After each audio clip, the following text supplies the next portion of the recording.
اللهم صل على سيدنا محمد وعلى آل سيدنا محمد وبارک وسلم۔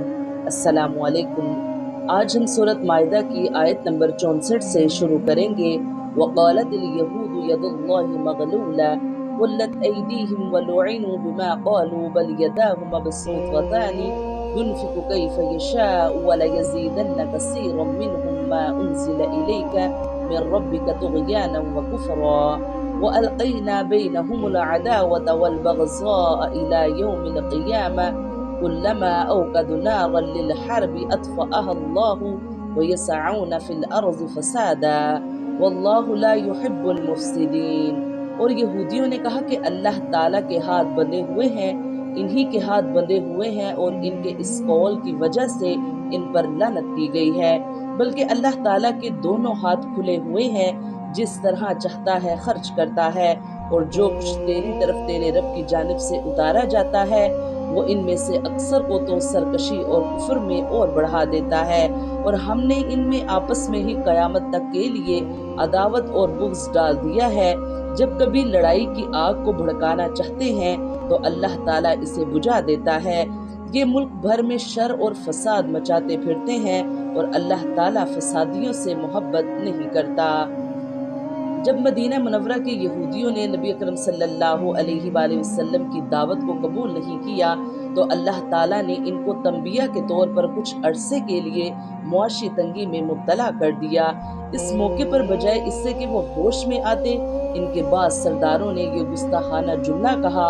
ہاتھ کا بندہ ہونا عربی میں بخل اور کنجوسی کے معنی میں استعمال ہوتا ہے، لہٰذا ان کا مطلب یہ تھا کہ معاذ اللہ تعالیٰ نے ان کے ساتھ بخل کا معاملہ کیا ہے، حالانکہ بخل کی صفت خود ان کی مشہور و معروف تھی، اسی لیے فرمایا گیا کہ ہاتھ تو خود ان کے بندھے ہوئے ہیں۔ یہ یہودیوں کی ان سازشوں کی طرف اشارہ ہے جو وہ مسلمانوں کے دشمنوں کے ساتھ مل کر کرتے رہتے تھے۔ اگرچہ انہوں نے نبی اکرم صلی اللہ علیہ وآلہ وسلم سے جنگ بندی کا معاہدہ کر رکھا تھا، لیکن در پردہ اس کی کوشش میں لگے رہتے تھے کہ مسلمانوں پر کوئی حملہ ہو اور وہ اس میں شکست کھائیں، مگر اللہ تعالیٰ ہر موقع پر ان کی سازش کو ناکام بنا دیتے تھے۔ وَلَوْ أَنَّ أَهْلَ الْكِتَابِ آمَنُوا وَاتَّقَوْا لَكَفَرْنَا عَنْهُمْ سَيِّئَاتِهِمْ وَلَأَدْخَلْنَاهُمْ جَنَّاتِ النَّعِيمِ، اور اگر یہ اہل کتاب ایمان لاتے اور تقوی اختیار کرتے تو ہم ان کی تمام برائیاں معاف فرما دیتے اور ضرور انہیں راحت و آرام کی جنتوں میں لے جاتے۔ وَلَوْ أَنَّهُمْ أَقَامُوا التَّوْرَاةَ وَالْإِنْجِيلَ وَمَا أُنزِلَ إِلَيْهِمْ مِنْ رَبِّهِمْ لَأَكَلُوا مِنْ فَوْقِهِمْ وَمِنْ تَحْتِ أَرْجُلِهِمْ مِنْهُمْ أُمَّةٌ مُقْتَصِدَةٌ وَكَثِيرٌ مِنْهُمْ سَاءَ مَا يَعْمَلُونَ۔ اور اگر یہ لوگ توریت و انجیل اور ان کی جانب جو کچھ اللہ تعالیٰ کی طرف سے نازل فرمایا گیا ہے ان کے پورے پابند رہتے تو یہ لوگ اپنے اوپر سے اور نیچے سے روزیاں پاتے اور کھاتے۔ ایک جماعت تو ان میں سے درمیانہ روش کی ہے، باقی ان میں سے بہت سے لوگوں کے برے اعمال ہیں۔ حضرت موسیٰ علیہ السلام کی ایک تقریر نقل کی گئی ہے جس میں انہوں نے بنی اسرائیل کو بڑی تفصیل کے ساتھ بتایا کہ اگر تم احکام الہی کی ٹھیک ٹھیک پیروی کرو گے تو کس کس طرح اللہ کی رحمتوں اور برکتوں سے نوازے جاؤ گے، اور اگر کتاب اللہ کو پس پشت ڈال کر نافرمانیاں کرو گے تو کس طرح بلائیں اور مصیبتیں اور تباہیاں ہر طرف سے تم پر ہجوم کریں گی۔ حضرت موسیٰ کی وہ تقریر قرآن کے اس مختصر فقرے کی بہترین تفسیر ہے۔ یا ایھا الرسول بلغ ما انزل الیک من ربک وان لم تفعل فما بلغت رسالہ واللہ یعصمک من الناس ان اللہ لا یہدی القوم الکافرین۔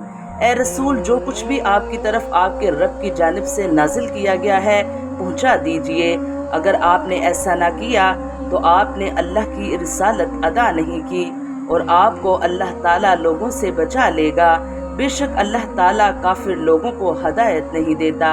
پیغمبر اسلام صلی اللہ علیہ وآلہ وسلم جب عرب میں آئے تو ایسا نہ تھا کہ وہاں دین کا نام لینے والا کوئی نہ ہو، بلکہ ان کا سارا معاشرہ دین ہی کے نام پر قائم تھا۔ دین کے نام پر بہت سے لوگ پیشوائی اور قیادت کا مقام حاصل کیے ہوئے تھے۔ دین کے نام پر لوگوں کو بڑی بڑی رقمیں ملتی تھی، دینی مناسب کا حامل ہونا معاشرے میں عزت اور فخر کی علامت بنا ہوا تھا۔ اس کے باوجود آپ کو عرب کے لوگوں کی طرف سے سخت ترین مخالفت کا سامنا کرنا پڑا۔ اس کی وجہ یہ تھی کہ خود دین خداوندی کے نام پر ان کے یہاں ایک خود ساختہ دین رائج ہو گیا تھا۔ صدیوں کی روایات کے نتیجے میں اس دین کے نام پر گدیاں بن گئی تھیں اور مفادات کی بہت سی صورتیں قائم ہو گئی تھیں۔ ایسے ماحول میں جب پیغمبر اسلام نے بے امیز دین کی دعوت پیش کی تو لوگوں کو نظر آیا کہ وہ ان کی دینی حیثیت کو بے اعتبار ثابت کر رہی ہے۔ ان کو اندیشہ ہوا کہ اگر یہ دین پھیلا تو ان کا وہ مذہبی ڈھانچہ ڈھہ جائے گا جس میں ان کو بڑائی کا مقام ملا ہوا ہے۔ یہ صورتحال دائی کے لیے بہت سخت ہوتی ہے۔ اپنے دعوتی کام کو کھلے طور پر انجام دینا وقت کی مذہبی طاقتوں سے لڑنے کے ہم معنی بن جاتا ہے۔ اس کو دکھائی دیتا ہے کہ اگر میں کسی مصالحت کے بغیر سچے دین کی تبلیغ کروں تو مجھ کو سخت ترین رد عمل کا سامنا کرنا پڑے گا، میرا مذاق اڑایا جائے گا، مجھ کو بے عزت کیا جائے گا، میری معاشیات تباہ کی جائیں گی، میرے خلاف جارحانہ کارروائیاں ہوں گی، میں اوان و انصار سے محروم ہو جاؤں گا۔ اب اس کے سامنے دو راستے ہوتے ہیں، دعوتی ذمہ داریوں کو ادا کرنے میں دینوی مصلحتوں کے سرے ہاتھ سے چھوٹتے ہیں، اور اگر دینوی مصلحتوں کا لحاظ کیا جائے تو دعوتی عمل کی پوری انجام دہی ناممکن نظر آتی ہے۔ یہاں خدا کا وعدہ دائی کو یکسو کرتا ہے۔ خدا کا وعدہ ہے کہ دائی اگر اپنے آپ کو خدا کے پیغام رسانی میں لگا دے تو لوگوں کی طرف سے ڈالی جانے والی مشکلات میں خدا اس کے لیے کافی ہو جائے گا۔ دائی کو چاہیے کہ وہ صرف دعوت کے تقاضوں کی تکمیل میں لگ جائے اور مدعو قوم کی طرف سے ڈالے جانے والے مصائب میں وہ خدا پر بھروسہ کرے۔ مخاطبین کا رد عمل ایک فطرتی چیز ہے اور دائی کو بہرحال اس سے سابقہ پیش آتا ہے، مگر اس کا اثر اسی دائرے تک محدود رہتا ہے جتنا خدا کے قانون آزمائش کا تقاضا ہے۔ ایسا کبھی نہیں ہو سکتا کہ مخالفین اس حد تک قابو یافتہ ہو جائیں کہ وہ دعوتی مہم کو روک دیں یا اس کو تکمیل تک پہنچنے نہ دیں۔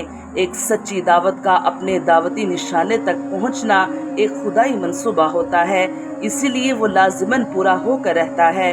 اس کے بعد مدعو گروہ کا ماننا اس کی اپنی ذمہ داری ہے جو اسی کے بقدر نتیجہ خیز ہوتی ہے جتنا مدعو خود چاہتا ہو۔ قُلْ يَا أَهْلَ الْكِتَابِ لَسْتُمْ عَلَى شَيْءٍ حَتَّى تُقِيمُوا التَّوْرَاةَ وَالْإِنْجِيلَ وَمَا أُنْزِلَ إِلَيْكُمْ مِنْ رَبِّكُمْ وَلَيَزِيدَنَّ كَثِيرًا مِّنْهُمْ مَا أُنْزِلَ إِلَيْكَ مِنْ رَبِّكَ طُغْيَانًا وَكُفْرًا فَلَا تَأْسَ عَلَى الْقَوْمِ الْكَافِرِينَ۔ آپ کہہ دیجئے کہ اے اہل کتاب، تم دراصل کسی چیز پر نہیں جب تک کہ توریت و انجیل کو اور جو کچھ تمہاری طرف تمہارے رب کی طرف سے اتارا گیا ہے قائم نہ رکھو۔ جو کچھ آپ کی جانب آپ کے رب کی طرف سے اترا ہے وہ ان میں سے بہتوں کو شرارت اور انکار میں اور بھی بڑھائے گا، تو آپ ان کافروں پر غمگین نہ ہوں۔ توریت و انجیل قائم کرنے کے معنی یہ ہے کہ ان میں جو عہد ان سے لیے گئے ہیں ان کو پورا کریں، اور رسول اللہ صلی اللہ علیہ وآلہ وسلم کی بعثت پر ایمان لانے کے جو دلائل ان کتابوں میں موجود ہیں ان کے مطابق آپ کی نبوت کا اقرار کریں، اور توریت و انجیل کے احکام و حدود پر عمل پیرا ہوں۔ مطلب یہ ہے کہ اگر پورے طور پر ان کتابوں پر عمل نہیں کرو گے تو نہ تمہاری کوئی حیثیت ہے اور نہ تمہاری کوئی دینداری ہے۔ اللہ تعالی ہمیں قرآن پاک پڑھنے کی، اس کو سمجھنے کی اور اس پر عمل کرنے کی توفیق عطا فرمائے۔ آمین یا رب العالمین۔